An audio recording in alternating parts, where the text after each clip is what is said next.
Hello, welcome back to Angel's Home Garden. This is our Saipan Supplemental Garden segment, and today we're going to be talking about how to start seeds for your garden. You can use foam cups like these. All you need to do is make sure that you have some type of drainage for your water to drain out as needed. Take anything sharp. You could use a nail like this, or you can use a teriyaki stick. Anything that you need to just poke a few holes in the bottom so that the water can drain out after you've watered your plant. Because you don't want your seeds to be too saturated in water because they will rot. The great thing about using these reusable containers is you can just mark right on the cup what you are planting in your cup. And after you're done and you've moved them into your garden, you can always reuse these. If you don't have something that you can write on, you can use anything that is plastic to write your little label on there, because you want to make sure that you put what you're planting and when you planted it.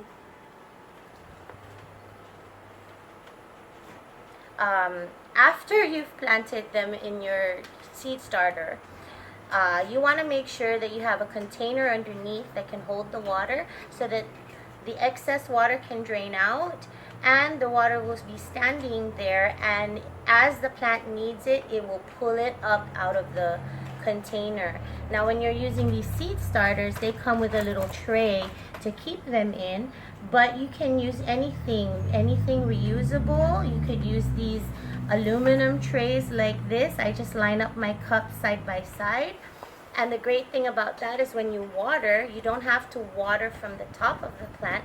All you have to do is fill the container with about ½ inch to an inch of water for it to be able to soak it up when it needs it.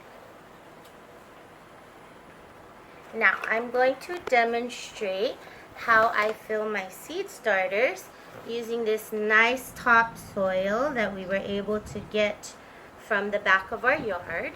And the great thing about this is it has a lot of little creepy crawlies in it, which is really good for your plants and keeps the soil healthy for your plants. So all I'm going to do is take my container and I stick it down there and fill it as much as I can with soil, and then I use my fingers. And I know a lot of people like to use gloves, but I love the feel of soil between my fingers. So I just stick my fingers down in there to make sure it gets all filled with soil as much as I can, and then scrape off the top. And there you go, one full seed starter. And then I will just continue to do that with all of my little seed starters, and then I'll come back to you when I'm done. Alright, as I'm filling this last one, I just wanted to remind you that you can get your soil from anywhere. If you don't have good soil in your backyard, there's lots of places on island that you can go and find in the jungle that have really good soil. But you want to make sure you find the kind that looks this dark, because this is just full of nutrients for your plants. Also, please don't mind the background noises. We're taping outside, and we have animals in our yard and animals from the neighbors, plus cars passing by. So don't mind the noise. Here we go. That's my last one. I'm going to put that in my tray and set aside my soil. So like I said, today I'm planting corn, and on our last video you may have seen this one. It's called Golden Bantam. Now the great thing about these seed packets is on the back they tell you just exactly how deep to plant it, how many days it's going to take to germinate, how many days it's going to take before you can harvest your fruit, and what type of climate and soil it needs. And I don't really pay attention to much of that information except for how deep to plant it and how soon I should be seeing it sprout in my container. So the first thing I do is I get out a few seeds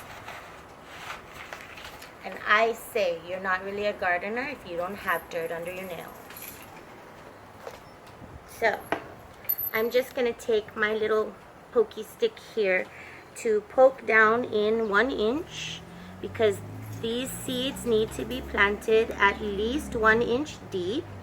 And that's all you have to do, is just poke a little hole in there, and then take your seeds and poke them in.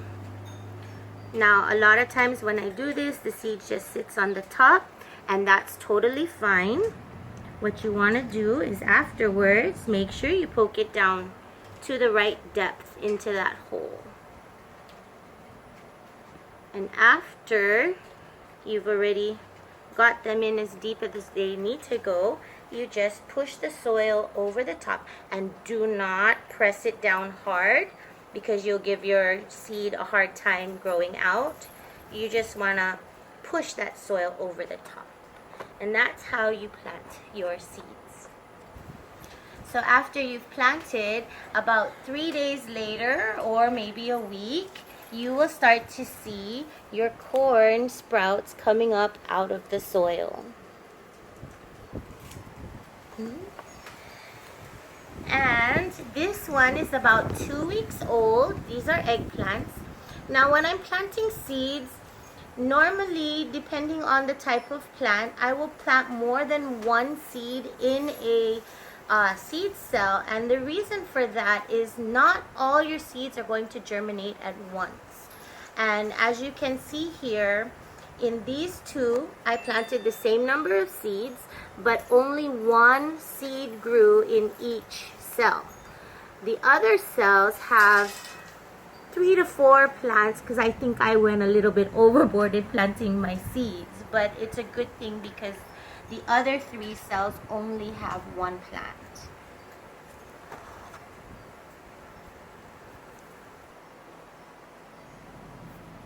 Alright, now that I'm done planting all of my seeds, I make sure I stick in my little label so I know what I've planted.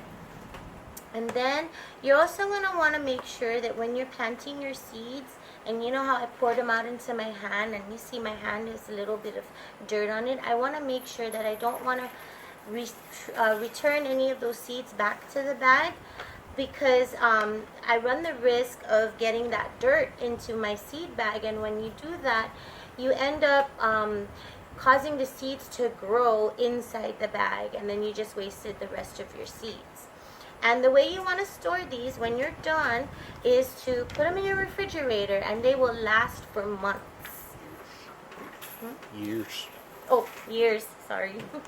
You want to put them in your refrigerator, and they will last for years.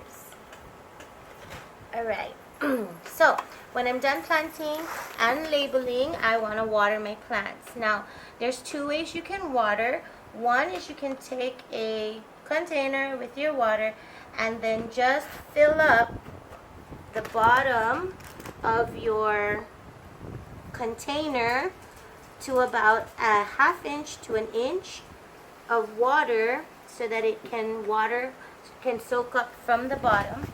But I also like to water the top of my seed starts, and the way I do that is with a mister. So on my hose, I have this little gadget that turns my water into mist, and I just mist the top of my soil, making sure that everything gets saturated, and also that I don't move my seeds around. Or you can take your same container and pour the water through your hand so it drips ever so slowly on top of your soil to wet the top of the soil, without drowning your seeds and without pushing your seeds back up out of the soil. When you're using little containers, you can do the same thing. In your container that you're keeping your cup in, fill the container on the bottom with water so that it can soak up from the bottom. And then again, just like I did with the seed starts, you can drip water on top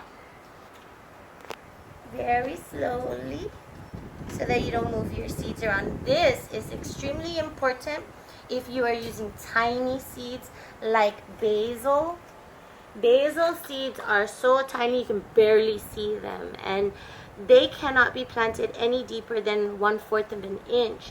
So when you're watering from the top, if you water too hard, those seeds just pop right back up on top of the soil, and then you just wasted your time.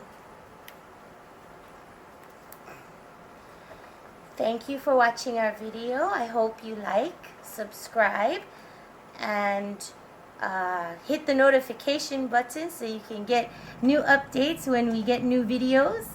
And stay safe, CNMI. We are CNMI Strong. Mariana Strong. Stay healthy.